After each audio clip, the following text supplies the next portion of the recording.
கேரள மாநிலம் வயநாடு பகுதியில் ஏற்பட்ட நிலச்சரிவு காரணமாக 400க்கும் மேற்பட்டோர் உயிரிழந்த நிலையில் நிலச்சரிவில் காணாமல் போன பலரை மீட்பு படையினர் தேடி வருகின்றனர்.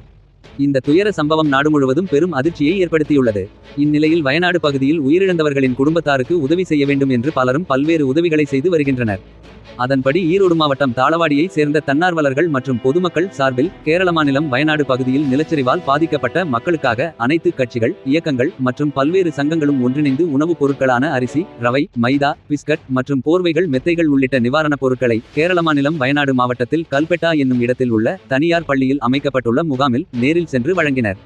இதுகுறித்து அவர்கள் கூறும் போது, கேரளா வயநாடு பகுதியில் உயிரிழந்தவர்களின் குடும்பத்தாருக்கு தங்களால் இயன்ற அளவிற்கு உதவிகளை செய்திருக்கிறோம். இதேபோன்று பேரிடர் நேரங்களில் ஒருவருக்கொருவர் உதவியாக இருக்க வேண்டும். எனவே அனைவரும் வயநாடு பகுதி மக்களுக்கு உதவ முன்வர வேண்டும் என்றும் கேட்டுக்கொண்டனர். எதிரொலி செய்திகளுக்காக தாளவாடி தாலுகா செய்தியாளர் சத்தார்.